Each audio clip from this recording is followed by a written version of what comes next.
Page 282, continuing lesson 5.5 on solving inequalities using multiplication or division. Just a little bit of a recap from what we talked about in the first part of the section. So we're using inverse relationships or opposite operations for solving inequalities. So in this case, this first example, variables being multiplied, so we divide on both sides. And then the one thing, the thing we've got to watch for that we talked about at the end is that when we multiply or divide by negative numbers, the inequality symbol is reversed. So in this example, they're multiplying, we divide, but notice our inequality symbol was greater than or equal to. It's going to change to less than or equal to since we divided by a negative. And the same goes for if we would multiply by a negative. So if we look on page 282, number 5, Vanna is saving for a trip. The hotel room will be $298.17 for 3 nights, and there will be additional fees. So the question is, what is her daily cost? So probably one thing that would be good to do first, they didn't really do here on this problem, would be defining a variable, looking at what they're wanting us to find. So we could maybe say let D represent the daily hotel costs.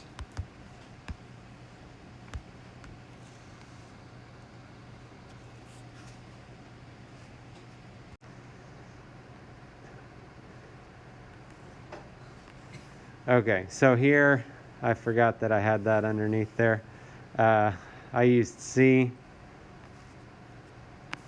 whatever you want for your variable. C is the cost for 1 night at the hotel if you want to go with C instead of D. And then our inequality then could be 3C is greater than $298.17.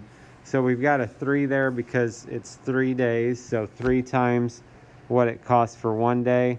The reason it's greater than $298.17 is because it says that there were additional fees. Okay, so taking the water bottle out of the refrigerator at the hotel, very costly mistake there. Things like that, that's going to add on to what her cost would be otherwise. So that would be our inequality. Part B, we're going to solve this. So to solve this, they're multiplying, so we'd want to divide by 3. Dividing by 3, we didn't, and this would be our first answer, would be this inequality, by the way. When we divide by 3, we're not dividing by a negative number, so we're not going to switch this direction of our inequality symbol. And then if we divide that out, that should come out to be 99.39. $99.39. So that tells us the daily cost is more than, since we have greater than, daily cost is more than $99.39. We'll look at a few more problems here. Workbook page 69, number 5. Each of the 4 family members uses 175 minutes or fewer of their combined family cell phone plan. Okay, this used to be a thing where family cell phone plans, you had a certain amount of minutes total that you could use every month, and then if you went over that, then it was like extra, like expensive per minute that you were charged for your plan.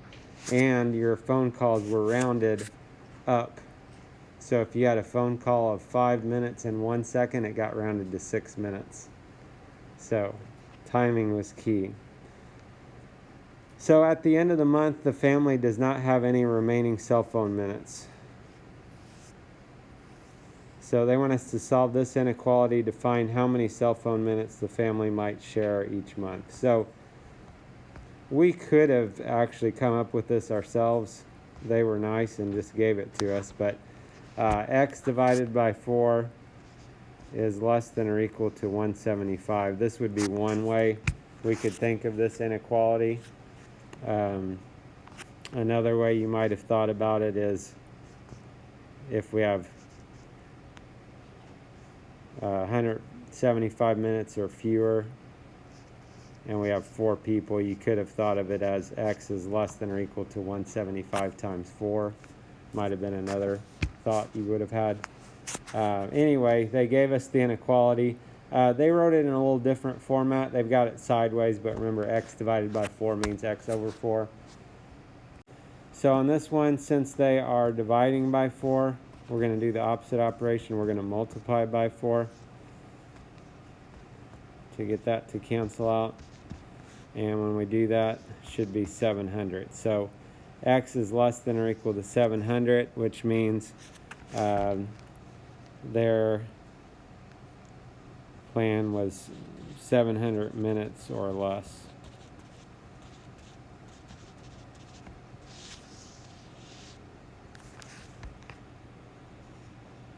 They didn't have any remaining minutes left, so the most they could have had would have been 700 minutes if everybody used exactly 175. Number 7, a teacher writes the inequality x divided by 6 is less than negative 12 on the board. Vincent incorrectly solves the inequality and obtains x is less than negative 2 as the solution. So what was Vincent's likely error? And sometimes if you're doing problems like this, trying to find errors, if you want to just think of working it out and then think about what it should have been, because we're going to have to do that on part B anyway, finding the correct solution, and then you could think about with the answer they got, what might they have done instead. So if we were actually solving this, the variables being divided by 6 means we would want to multiply by 6 on both sides of the inequality to get that to cancel. Always make sure when you're multiplying or dividing, you think about whether your inequality sign needs to change directions or not. So on this problem, we got to be careful. We actually multiplied by 6. So since we are multiplying by 6, we don't care that there's a negative 12 over here. We're just going to look at what we did. We multiplied by 6, which is a positive number, so the sign is not going to change directions. Only changes directions when we multiply or divide by a negative number. So that would give us negative 72. So x is less than negative 72. We'll talk about what the error was, and then we'll just mention again one more thing just to make sure you understand why we didn't switch our sign on that one. So if you look at the number, we had a negative 12. They ended up with negative 2. So we have a 6. Probably their error was they divided, or he divided by 6 instead of multiplying.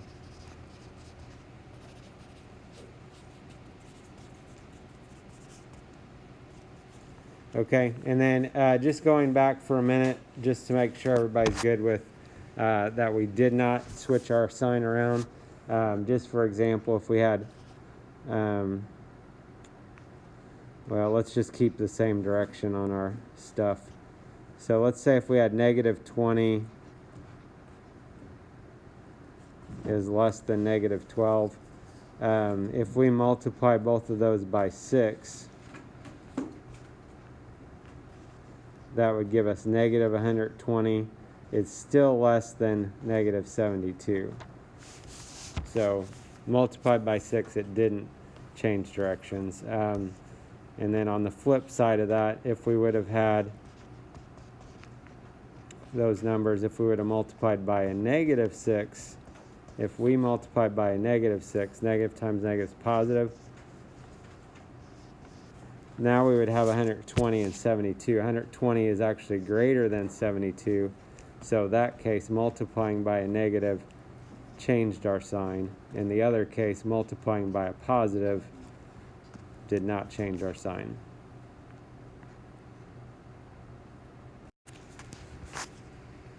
Number 10, a package of hamburgers contains 8 patties and costs $7.50. Luna has to buy at least 16 packages for an upcoming picnic. Write and solve an inequality to describe the number of hamburger patties P Luna needs to buy.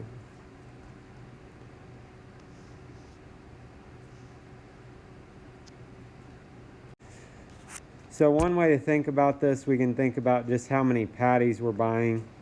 So the number of patties we're buying, if she has to buy at least 16 packages, each package has 8 patties. So 16 packages, 8 patties per package, that would be 16 times 8. That's if we bought 16 packages. The deal is we bought at least 16 packages. So the number we bought could be equal to that, or it's going to have to be greater than that amount. So P is greater than or equal to 16 times 8 could be an inequality for that.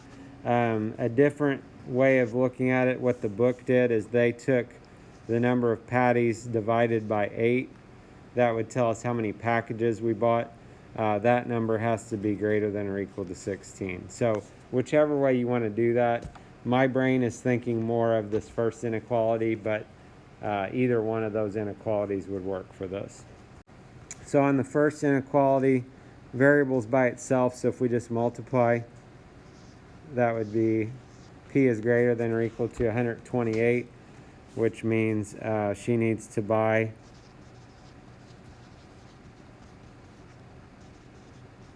at least 128 patties.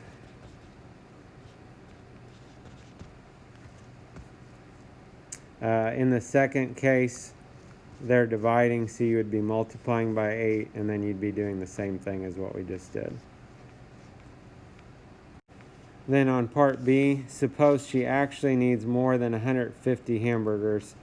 How much will she spend? And explain. So we had that extra element of the cost in there that we didn't use. It looked like it was going to be extra information, but we are actually going to need that information now.